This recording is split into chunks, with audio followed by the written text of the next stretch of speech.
الله الرحمن الرحيم.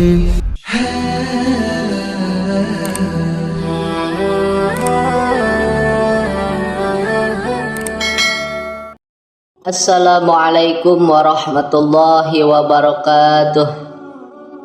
Alhamdulillahi rabbil alamin. Allahumma sholli ala sayyidina Muhammad wa ala ali sayyidina Muhammad.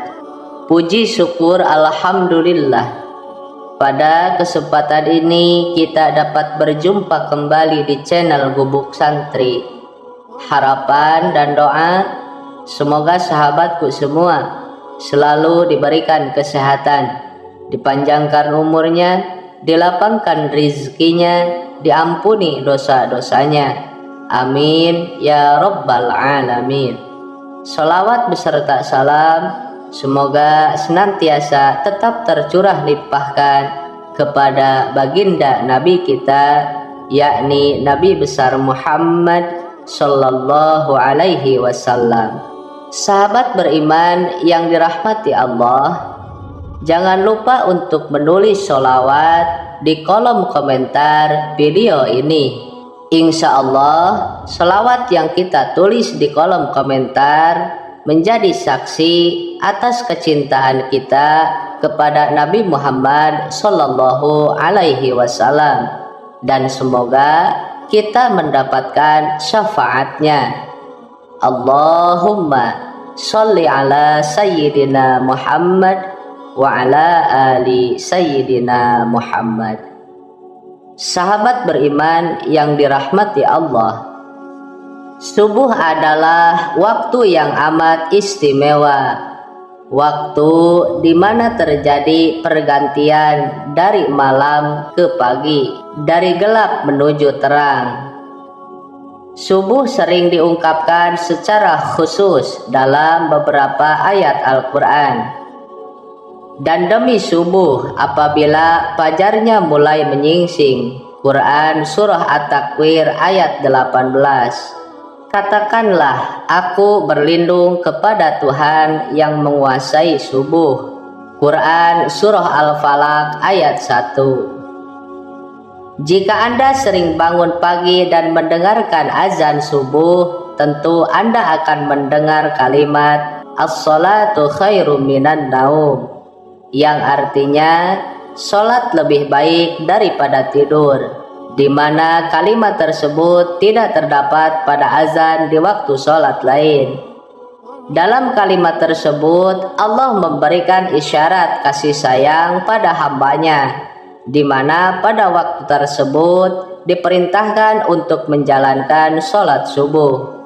Waktu subuh sendiri memiliki banyak kejadian besar dan keistimewaan. Yang pertama adalah disaksikan oleh para malaikat. Subuh begitu istimewa bagi umat Islam, hingga Allah Subhanahu wa ta'ala menurunkan perintah sholat subuh sebagaimana firman-Nya dalam Al-Quran Surah Al-Isra ayat 78. Dirikanlah sholat sesudah matahari tergelincir sampai gelap malam. Sesungguhnya sholat subuh itu disaksikan malaikat. Orang yang menjalankan sholat subuh akan mendapat perhatian Allah pada hari kiamat, karena berkumpulnya para malaikat malam dan siang di waktu tersebut, di mana para malaikat melaporkan langsung kepada Allah Subhanahu wa ta'ala apa saja yang dikerjakan hambanya di waktu subuh, dan mendoakan kebaikan bagi mukmin yang menjalankan sholat subuh. Yang kedua, salah satu penyebab masuk surga. Terkadang kaum mukmin lalai dalam menjalankan sholat subuh, lebih memilih untuk melanjutkan tidurnya daripada bangun untuk melaksanakan sholat. Orang yang menjalankan sholat subuh tepat waktu, baginya akan menjadi jalan masuk surga. Dalam sebuah hadis mengatakan, barang siapa yang mengerjakan sholat bardain yaitu subuh dan asar, maka dia akan masuk surga. Hadis riwayat Bukhari dan Muslim. Yang ketiga, salah satu penghalang masuk neraka. Sholat subuh yang memiliki jumlah rakaat paling sedikit dibanding sholat wajib lainnya, terkadang menjadi sholat terberat bagi sebagian umat Islam. Bagi yang menjalankan sholat subuh, baginya dapat menjadi penghalang masuk neraka, seperti yang disampaikan dalam hadis berikut. Sekali-kali tidak akan masuk neraka orang yang mengerjakan sholat sebelum matahari terbit di ufuk timur. Hadis riwayat Muslim dan Abu Daud. Yang keempat, berada dalam jaminan Allah. Barang siapa sholat subuh, maka dia berada dalam jaminan Allah. Hadis riwayat Muslim. Orang yang menjalankan sholat subuh mendapat jaminan keselamatan dari Allah. Allah akan memberikan perlindungan sepanjang hari tersebut, membuat hari menjadi lebih bersemangat dan terhindar dari rasa malas. Yang kelima, pahala seperti sholat satu malam. Bagi yang menjalankan sholat subuh berjamaah, Allah memberikan keistimewaan berupa pahala, seolah-olah orang tersebut menjalankan sholat sepanjang malam. Dan barang siapa yang sholat subuh berjamaah, maka seolah-olah dia sholat seluruh malamnya. Hadis riwayat Muslim. Yang keenam, bercahaya di hari kiamat. Bekas wudhu dan langkah kaki orang yang menjalankan sholat subuh berjamaah akan menjadi cahaya di hari kiamat menurut Islam. Kelak itu akan membedakan dengan umat lainnya dan menjadi jalan mendapat syafaat Nabi Muhammad sallallahu alaihi wasallam. Seperti sabda Rasulullah sallallahu alaihi wasallam, berikanlah kabar gembira kepada orang yang banyak berjalan dalam kegelapan, yaitu isya dan subuh, menuju masjid, dengan cahaya yang sangat terang pada hari kiamat kelak. Hadis riwayat Ibnu Majah dan Tirmizi. Yang ketujuh, lebih baik dari dunia dan isinya. 2 rakaat sholat subuh itu lebih baik dari dunia beserta isinya. Hadis riwayat Muslim dan Ahmad. Yang kedelapan, melepaskan 3 ikatan setan. Setan senantiasa menjerumuskan manusia untuk menjauhi perintah Allah. Sholat subuh dapat melepaskan diri dari tipu daya setan. Setan membuat 3 ikatan di tengkuk salah satu seorang dari kalian ketika tidur. Di setiap ikatan, setan akan mengatakan, "Malam masih panjang, tidurlah." Jika dia bangun dan berzikir kepada Allah, lepaslah 1 ikatan. Jika dia berwudu, lepas lagi 1 ikatan. Jika dia kemudian mengerjakan sholat, lepaslah ikatan yang terakhir. Yang kesembilan, terhindar dari kencing setan. Setan senantiasa punya cara untuk menyesatkan manusia. Mereka tidak pernah lelah menggoda manusia dari segala penjuru. Mereka melakukan tindakan agar manusia menghindari perbuatan-perbuatan yang baik. Dalam sebuah hadis riwayat Al-Bukhari dan Muslim, Ibnu Mas'ud radhiyallahu anhu mengatakan bahwa salah satu tindakan setan yang menyesatkan ialah mengencingi manusia. Orang-orang yang bangun kesiangan hingga lalai dalam menjalankan sholat subuh.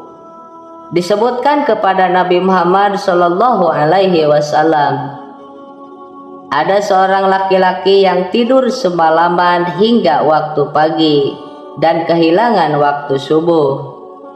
Maka Rasulullah sallallahu alaihi wasallam bersabda, laki-laki itu telah dikencingi setan pada telinganya.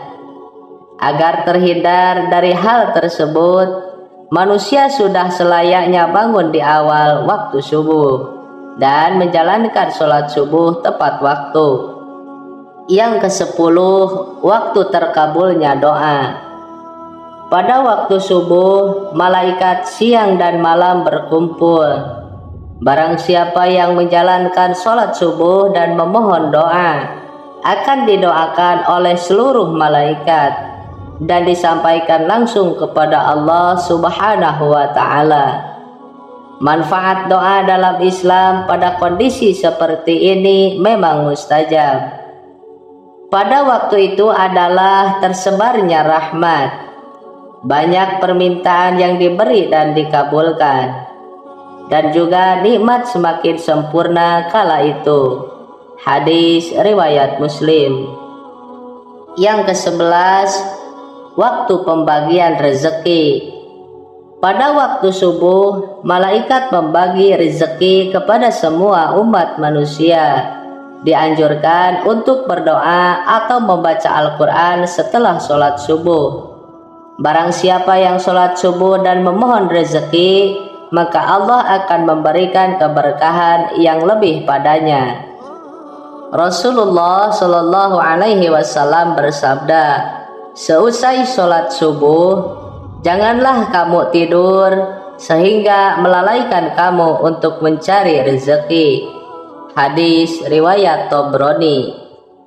Doa pembuka rezeki dari segala penjuru memang sangat tepat jika Anda panjatkan di waktu datangnya sholat subuh, karena waktu tersebut merupakan awal dari aktivitas. Yang ke-12, waktu yang baik untuk berzikir. Zikir adalah tanda seorang mukmin mengingat dan memuji Allah. Orang yang mengetahui keutamaan berzikir di waktu subuh akan mendapat ketenangan hati dan merupakan waktu yang dianjurkan oleh Allah. Allah Subhanahu wa Ta'ala berfirman, maka bertasbihlah kepada Allah di waktu kamu berada di petang hari dan waktu berada di waktu subuh. Quran Surah Ar-Rum ayat 17. Yang ke-13, mendapat keselamatan. Rasulullah Shallallahu Alaihi Wasallam pernah bersabda, sesungguhnya Allah jika menurunkan bala dari langit kepada penduduk bumi, maka Allah akan menghindarkannya dari pemakmur masjid. Hadis riwayat Asqari. Arti dari hadis tersebut ialah orang yang menjalankan sholat subuh berjamaah akan terhindar dari mara bahaya. Contoh yang pernah terjadi ialah ketika terjadi tsunami beberapa tahun silam di Aceh. Jamaah yang sedang sholat subuh di masjid itu terhindar. Padahal jika kita memakai logika, pada saat itu daerah sekitar seutuhnya tersapu oleh tsunami. Yang ke-14, diampuni dosa-dosanya.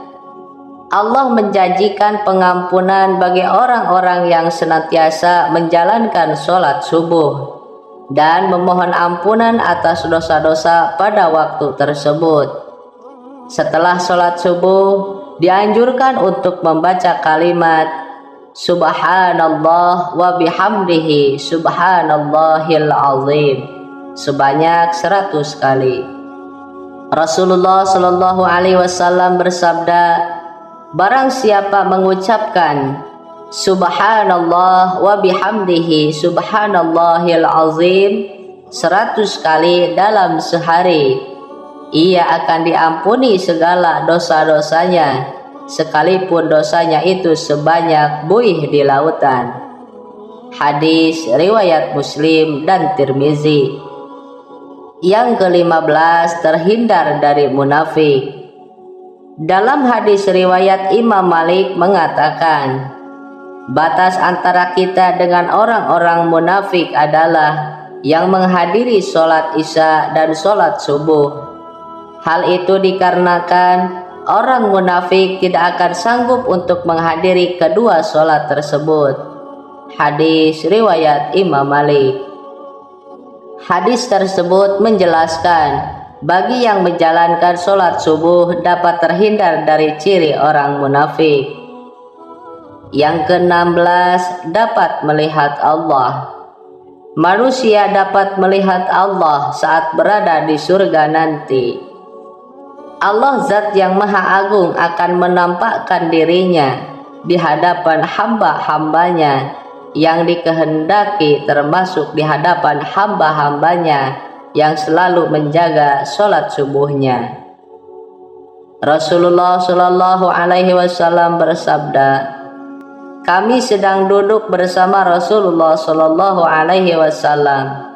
Ketika melihat bulan purnama, beliau berkata, sungguh kalian akan melihat Rob kalian sebagaimana kalian melihat bulan yang tidak terhalang dalam melihatnya. Apabila kalian mampu, janganlah kalian menyerah dalam melakukan sholat sebelum terbit matahari dan sholat sebelum terbenam matahari, maka lakukanlah. Hadis riwayat Bukhari dan Muslim.